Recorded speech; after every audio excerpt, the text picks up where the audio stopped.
All right, I'm back again. I'm going to throw a cylinder for you this time.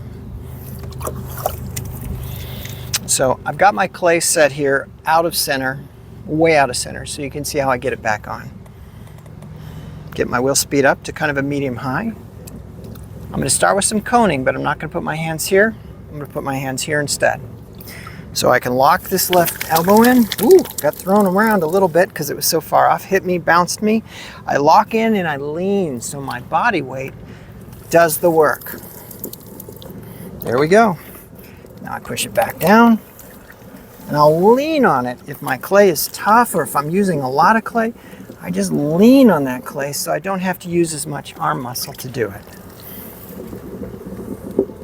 Bring it up a little, bring it down. Now at this point I've shifted my hand position already to where I'm using the thick part of my hand. My fingers are resting, they're not doing any work. I'm pushing with my body, pushing in to make it go up. I'm driving back down to make it go down. And I grab my thumb. Top hand grabs the thumb of the left hand. Comes up, back down. Comes up. Now in some of the videos I'm going to do some coning.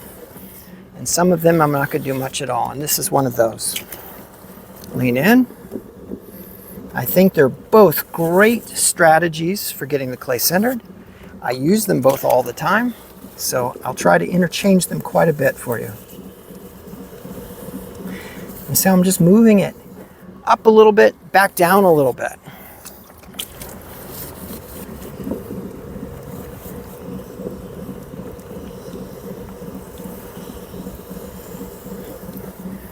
Okay, so now I'm going to go ahead and open. I'm going to drop my thumbs in. Thumbnail to thumbnail, I find the middle. I rest my fingers on, curling these back, extending these forward. Doesn't matter really where you put your fingers. As long as they're touching something, they'll be steady. This is just my preferred positioning. I like to bring this one way over to touch this hand. I like to roll these out of the way. If you just do this, that's fine. Whatever works for you. I've seen people stick them up in the air, and that's okay. But I feel steadier when I have them down.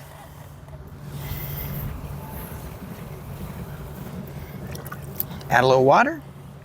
And we're going to pull back. Pulling back with my fingertips. I'm undercutting the clay a little bit. Come off slow. And I constantly clean up this edge. Hate when there's a bunch of stuff on there. Bounce my hands around. Okay, I'm going to go ahead and bring it up. Time to raise. Here we go.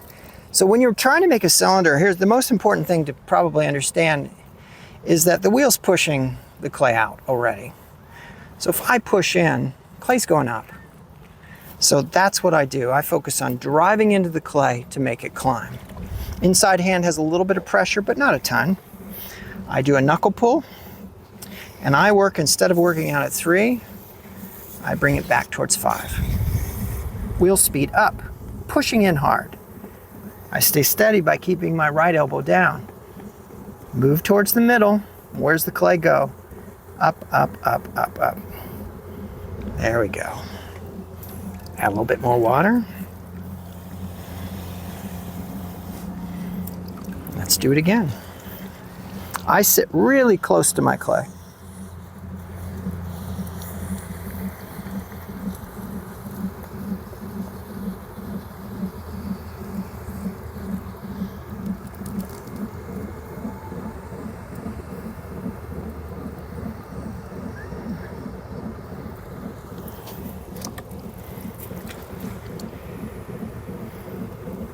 The act of collaring, just bringing it in when you collar, will also make it taller.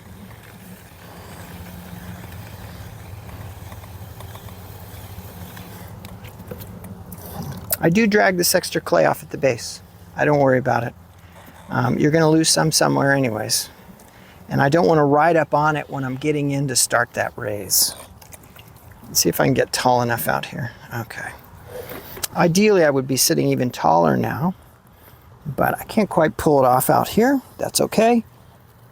I'll just lean a little bit more than I like. When you sit taller, you can be over the clay better, which I prefer to do. I'd much rather be here than over here, but you can't always pull that off. It depends on whether you can keep bringing your chair up.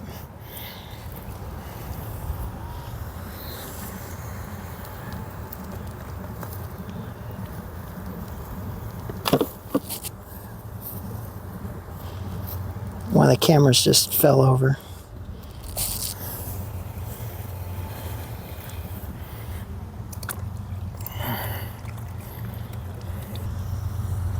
Pushing and climb.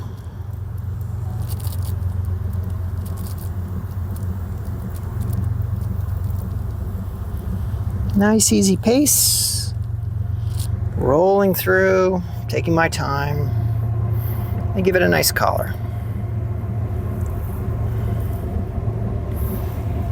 And that is how you make a cylinder.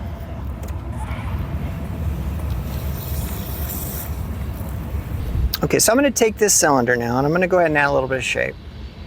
First thing I'm going to do is add a little bit of shape to the lower belly. And to do this, I'm going to use my inside hand just to kind of push it out. Gently roll my fingers. I'm going to gently roll my fingers through the shape that I want.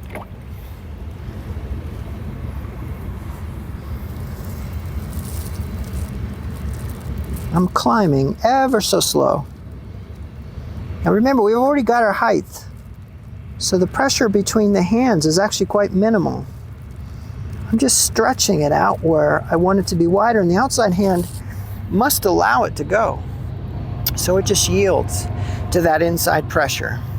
So there we go, we've got our base curve. Now this part of it we'll trim later to bring that in and get that sleek look we're looking for. Now if I want this more dramatic, then I need to collar above that curve.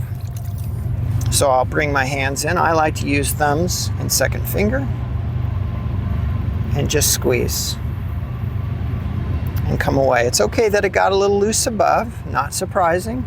We'll just come back up and we'll touch it ever so gently, move through. Get it balanced back out. Okay. So this next section, if we want to make more form here, it's already kind of semi-bellied. You just gently roll through this. Same as we did below. Collaring again.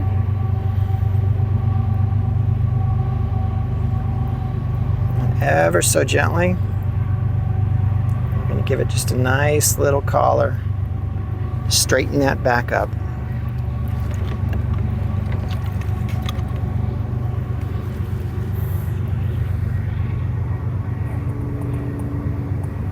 And normally I would use a rib for this, but mine are all packed up because we've just moved. So I'm going to use the back of my trimming tool. Okay.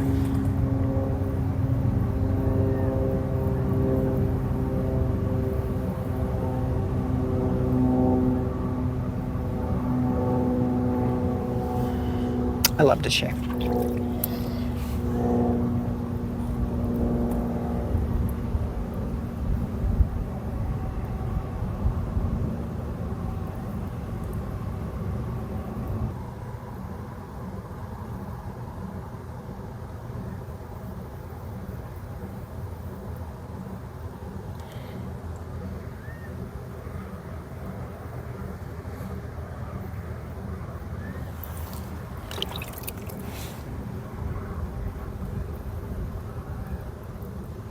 So I'm just rolling through a few times here, giving it a little squeeze, and using my fingers to kind of move through the shape that I want.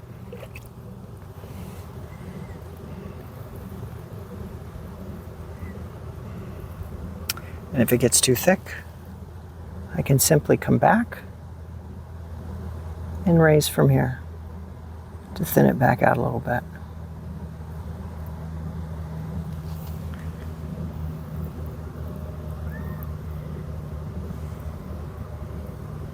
And there you go. There's a basic lesson on shaping, how to add those bellies, rolling your fingers through, outside hand yielding. Any narrower sections, we're just going to collar through. If they get too thick, we thin them back out, and then we collar again. Take your time when you're shaping. Just nice and easy, slow movements always. Remember to avoid a lot of pressure between your fingers because you've already done your raising. Too much pressure is going to make the wall too thin, and that's where you get in trouble, where your pots start to sag and want to drop. All right, I hope that was helpful.